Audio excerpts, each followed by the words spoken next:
Okay, let's dive in. Welcome to the deep dive. Glad to be here. Today, we're plunging into a really interesting source, actually. It was sent in by one of you, one of our listeners. Hmm? It's an audio clip, Hmm? and it's got a pretty provocative title, How Churches Are Bribed, TShutUp.mp3. Yeah, that title definitely grabs your attention. And our mission today really is to focus on understanding the core argument in this specific source. Right. Because the speaker in this audio, they make a very strong claim about churches and their relationship with the government. Exactly. The central idea we need to unpack is this.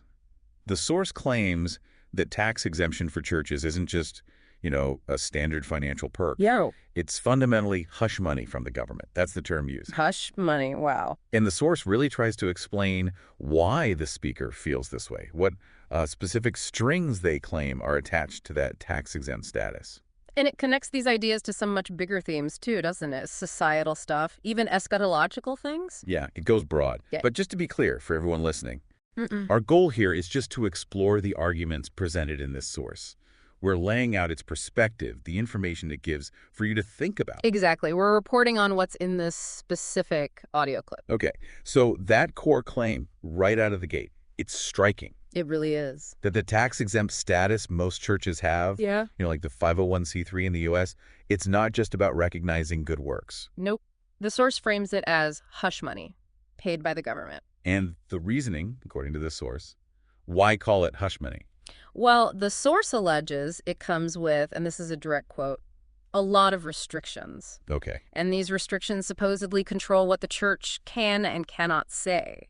So it's presented less as a break, more as a form of control. And the source is pretty blunt about why you might not hear this from pastors themselves. Yeah, it doesn't hold back there. It says pastors have never been told this to their congregations because, and again, this is the source's view, they've been muzzled and they've taken bribe money. Wow. So a deliberate withholding of information according to the speaker. That's the claim. And what's interesting is how the source contrasts this idea of taking government benefits with its reading of a really famous teaching.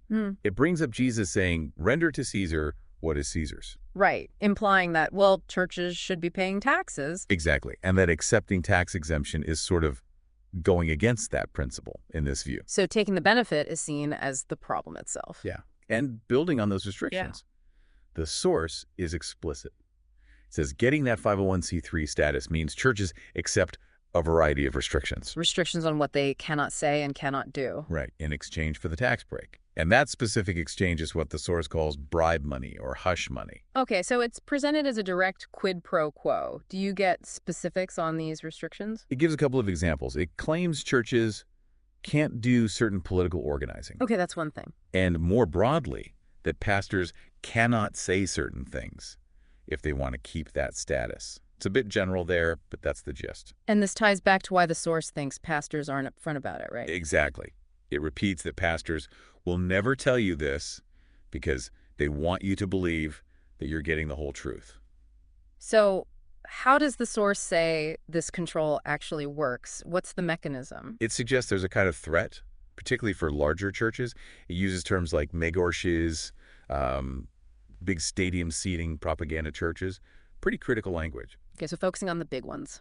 And the threat is from The IRS, according to the source. Yeah. The claim is their tax-exempt status could be pulled. Yes. If a pastor says something the government doesn't like, something that encourages certain actions, certain ways of thinking, or if, quote, he happens to let the truth slip out. Look, the truth slip out. That's loaded language. Very. So the source's conclusion on this point is pretty stark. Let me guess. Churches take that hush money, they take that bribe money, and they bow down to the government. Wow. Okay, that's a strong accusation. It is. And then the source really broadens the scope. How so? It connects this alleged government control over churches to a much, much bigger picture. We're talking Illuminati mafia, Okay. which the source calls the same satanic system that is forging this new world order. Right. And it's seen as paving the path for the Antichrist. Exactly. So within this source's framework, this isn't just about tax policy. It's like cosmic. Yeah, the stakes are incredibly high from that perspective. And it brings in some specific theological critiques too, right? It does. It dismisses something it calls the pre-trib rapture hoax. The pre-tribulation rapture. Yeah. That's a specific belief some Christians hold. Right, that believers get taken away before a period of great suffering. And the source calls it a hoax. Why? It claims promoting this idea is basically lulling their flock into a false sense of security, making them complacent. Okay. Does it give an example of this complacency? Yeah, it talks about people being told not to worry about, say, the mark of the beast. Because they think they'll be gone by then. Evaporated, as the source puts it. Right, and the source contrasts this with things it thinks people should worry about, mentioning concerns about a potential neural interface. The mind implant Google search thing? That's the one, implying that's the real danger people are being distracted from by this rapture hoax. Interesting connection. And there's a historical angle, too. There is. The source draws a parallel, calling the Catholic Church modern-day Pharisees. Okay. Another strong comparison. What's the connection? It argues that, historically, the Catholic Church restricted access to the Bible, to knowledge. To maintain control, take advantage of people. That's the historical critique. Yeah, exactly. And the source seems to be comparing that to its view of modern churches. As being gatekeepers of the truth now, preventing people from hearing the whole story because of this alleged government bribe. That seems to be the parallel it's drawing, yeah. And the source believes this is widespread. Oh, yeah. It makes a really bold numerical claim. What's that? The speaker says they're willing to bet more than 95% of the churches out there fall into this category. 95%. Such money-taking, bribe-receiving gatekeepers of the truth. That's the quote. That's an overwhelming majority, in their view. Absolutely. So, okay, let's step back and think about why this matters for you, the listener. Why dig into a source like this? Well, I think understanding this viewpoint is relevant because it offers such a critical take on something most people probably accept without much thought. Kirchhoff status, yeah, it's just sort of there. Exactly. And this source completely reframes it, not as just policy, but as, well, a sinister control mechanism linked to hidden agendas.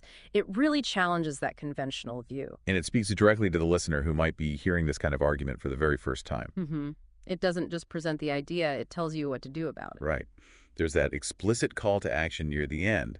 It encourages listeners to, quote, confront your pastor. Tell him to stop taking the bribe money, pay the taxes. Render to Caesar what is Caesar's, so that he can tell the flock the whole truth. It shows how strongly the speaker feels action is needed. Yeah.